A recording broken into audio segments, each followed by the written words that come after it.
Hello everyone, Clayton here, and we're doing iRacing. A bit of a non-traditional video. This is what I'll be driving. Just purchased this car. It is the Chevrolet Corvette C7 Daytona prototype. Obviously we'll be testing at Daytona, the road course at night. This is mostly for me getting my feel on the track and the car combination. I'd like to at some point in the next month start doing IMSA races, and this is likely where I'm going to be racing in that. Either that or the Ferrari GTE. And I'll also be kind of explaining what I'll be doing with the channel and some plans I'd like to roll out at some point soon. So let's get into it.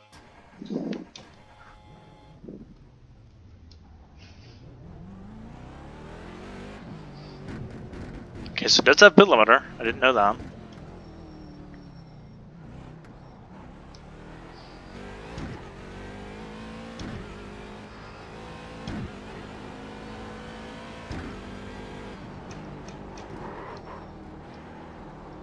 I am just running on the baseline at the moment, just to get my feeling on the car.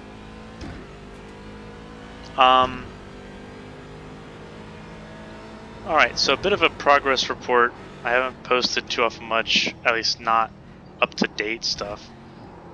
On my iRacing progress, I'm still Class A on iRacing, on ovals. In fact, I've made it to almost 2100 iRating, so I'm a lot better than what I was. Some noticeable difference if I do IndyCar now, what lobby I'm in compared to last time you guys saw me on IndyCar. I've got a couple Talladega videos coming that I've got to edit.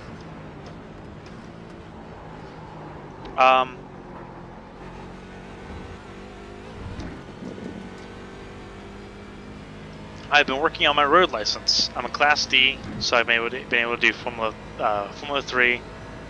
I'm close to being Class C, which would allow me to do things like IMSA and Le Mans, and the 24 Hours of Daytona.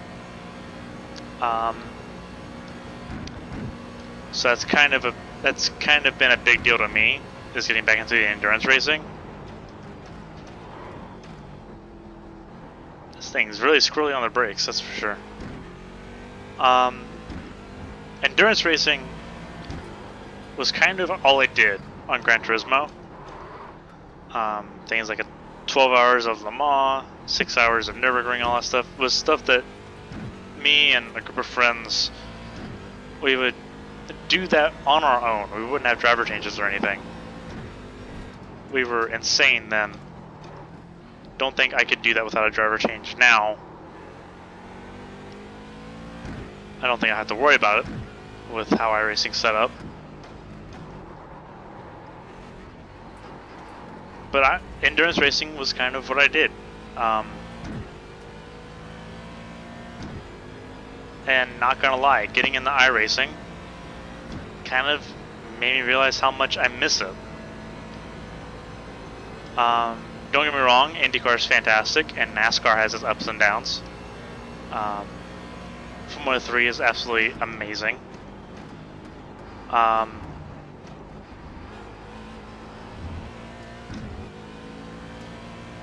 But it's not the same.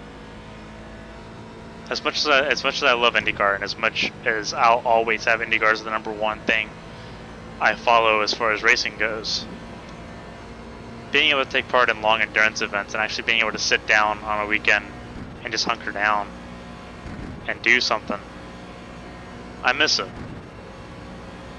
And the steering is not tall enough.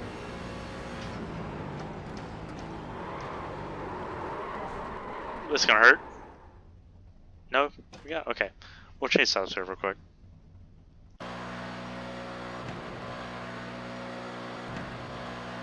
We'll go medium. Who knows? You can add success ballast here. What? How much can you add? Oh my god.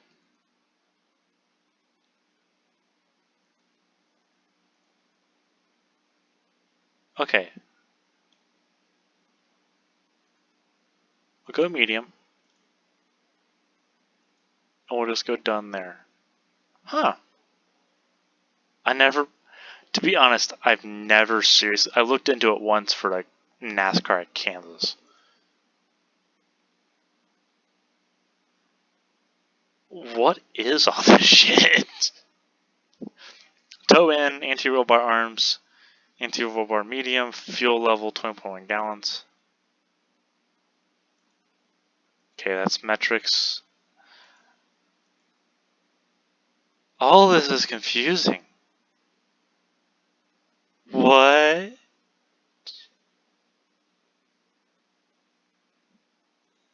Oh, you can change the mapping.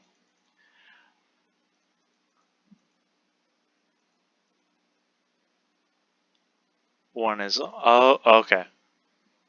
Okay.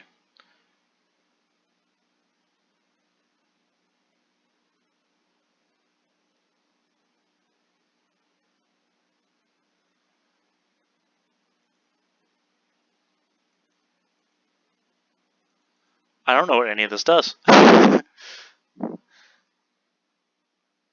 Oh boy. What?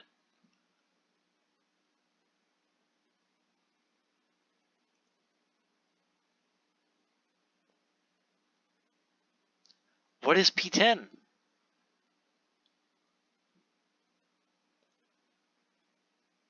Ah! What is this? Okay, cold pressure, that's the standing pressure. Last hot pressure was 24. Okay, so we land about 5 pounds per square inch of an increase.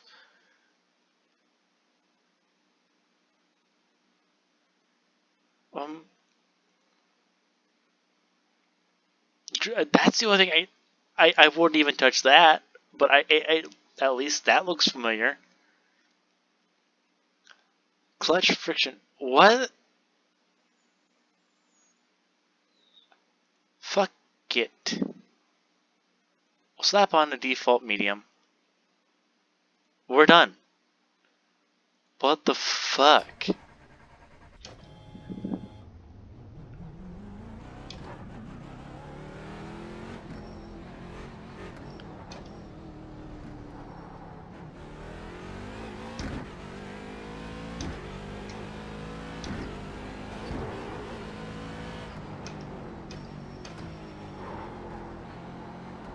I don't get it. I don't get any of that.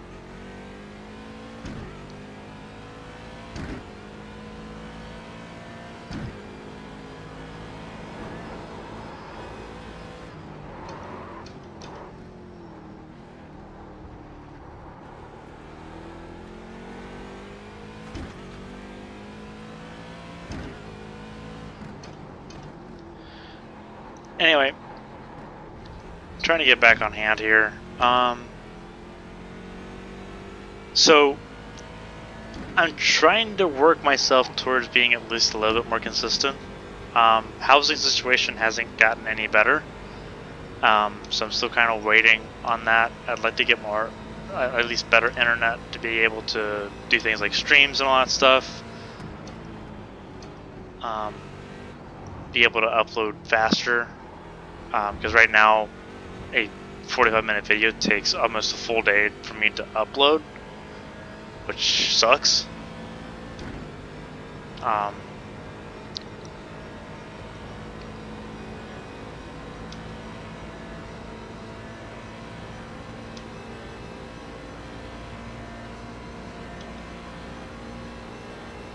there's nothing I can do about it while I'm where I'm at.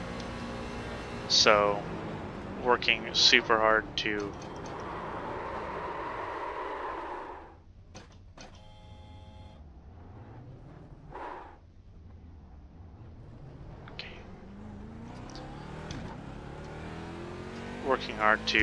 try to improve that situation. I'll probably have to. I know I'm gonna have to end up moving to improve that situation. but I'm just trying to make do with what I can right now.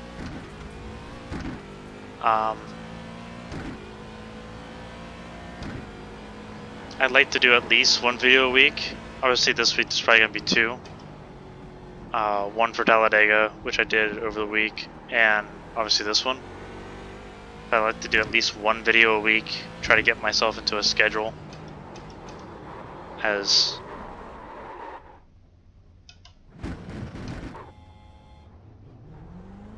this car's tricky. You can't just talk and not pay attention with this car. I'm learning.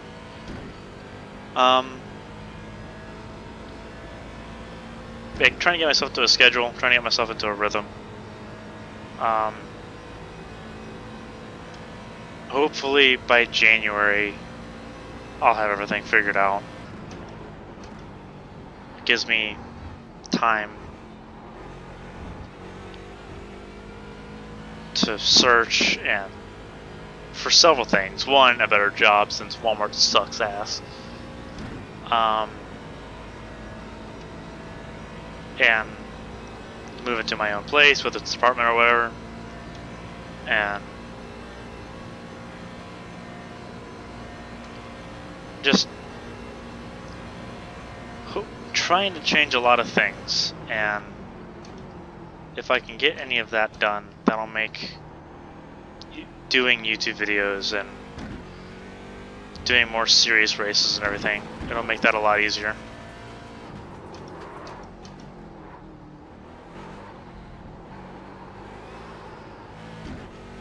I will tell you, this car's a handful, but it is a blast to drive.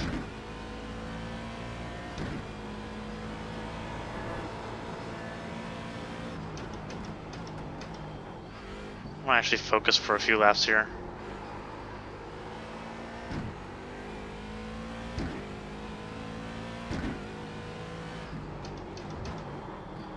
I will end up probably changing the livery I've got on this car. There's actually supposed to be like a number plate on the nose, and this car doesn't have it for whatever reason. And it looks ugly without it, so I'm probably going to change it at some point.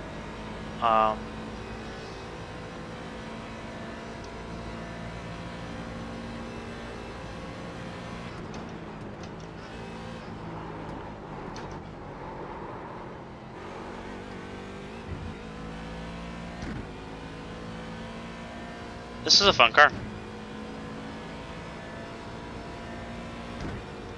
This is my first time ever driving a Daytona prototype in any game or any simulator at all. It's one of those things where I've seen it so many times, but I've never been able to drive it. And this iRacing has 2 of them. They have the old Riley Daytona prototype, and they have obviously the Corvette one, which was the last one they had before they moved to DPI and IMSA. But I think this one's still a really beloved one. I love this one mostly because it's a Corvette.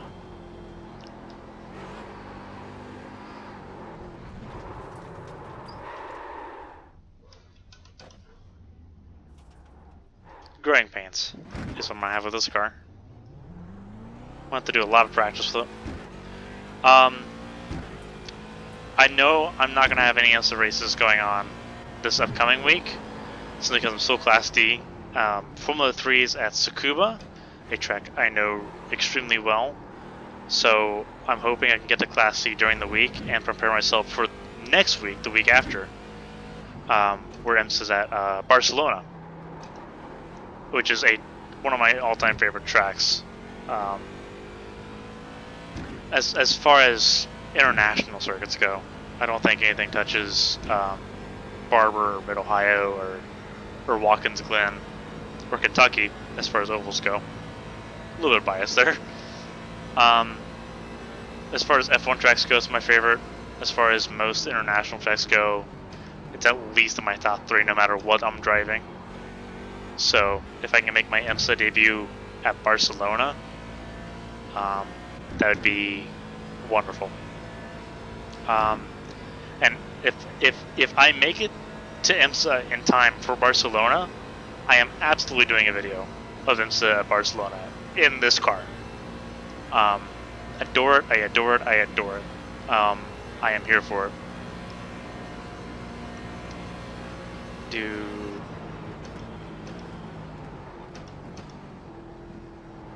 Not sure how many laps I've done. I'd like to get at least one clean lap in.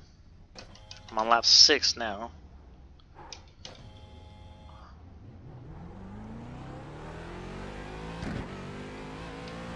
I think I have to do a lot more body mappings on my wheel because there's a lot of empty button configs.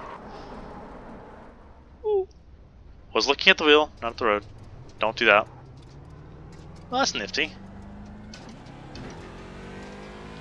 I have KERS and DRS mapped. I don't think I'll actually need... Actually, I'll stand corrected on that one because I know that the Formula Renault 3.5 has DRS. I know I'll need KERS mostly for push to pass for IndyCar, which I'll also be able to do the road courses for when I get Class C. I'm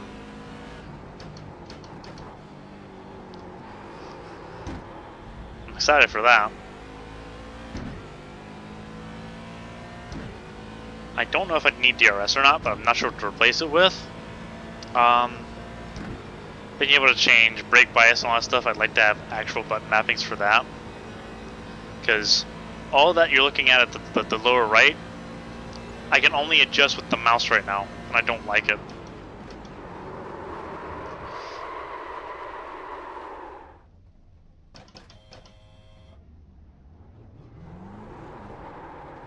I keep reading the traction controls thing. They say you cut the cord. You'll have to slow down and give up the time game. IMSA, to my knowledge, is not a fixed series, so you can tune from the outset. So I'll likely have to scavenge for a tune, which there probably won't be one for Barcelona, but I'll likely have to scavenge for a tune of some sort, or for some sense of knowledge as to how to tune in this simulator. But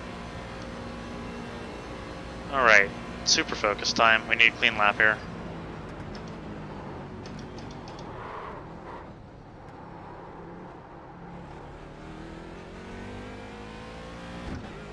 That's not clean, but we didn't spin out, so whatever.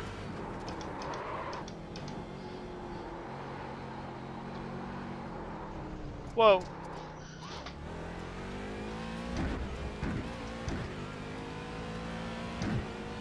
This is gonna be lovely. I'm gonna ruin everything I've ever made, everything I've ever tried to achieve. I'm gonna ruin in 1 week when I do IMSA at Catalunya. Oh. And there's gonna be some people who ask, like, why not just do GTE or GT3? Daytona Prototype gets you a lot more iRating because only the idiots drive it. So I'm gonna tip my hat in that ring because if I do well in the Daytona Prototype, I'll gain leaps and bounds of iRating out of it.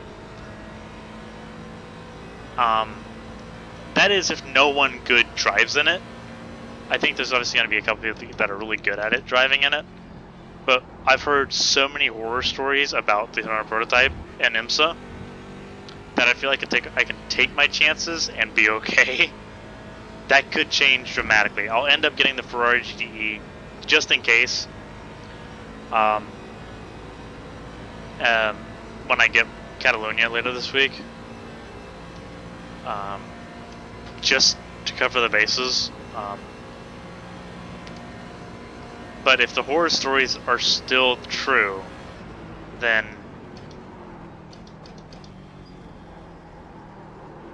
I could win an IMSA super quick just by being less incompetent, which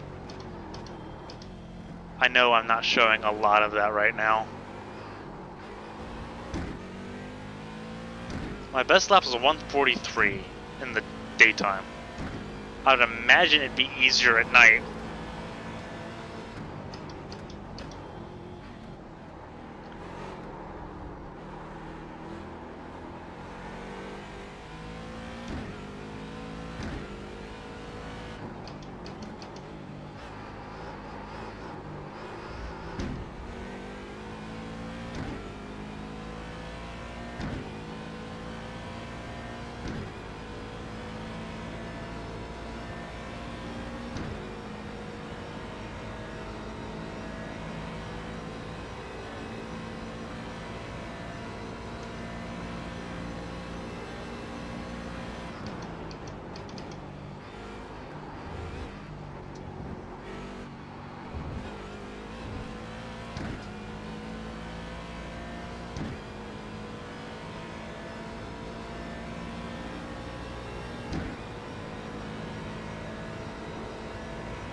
go. 40, 1, 2. It's gonna be close.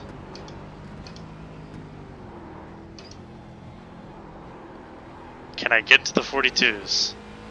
143.056.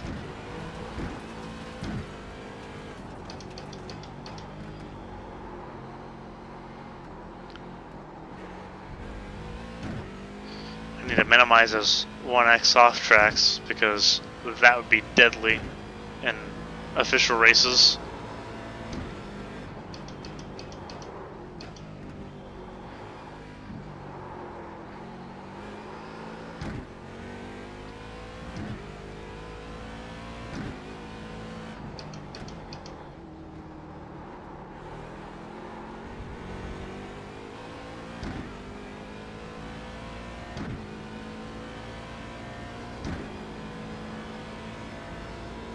I want a 42. So I can end this video and be happy.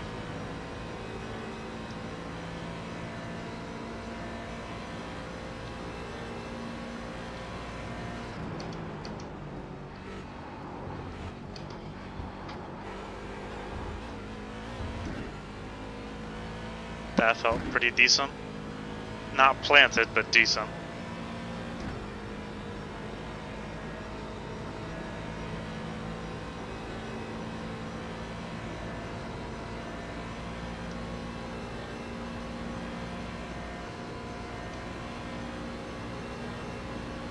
.41, 42. That's 42. 758. Cool.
Oh wow. 141.9. Holy hell. That sounds like a good lap to end on. I'm gonna pull it back to pit lane and that'll be it. I like that. Progress.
And that'll do it for this video. Ran a 141.9 with almost full traction control, so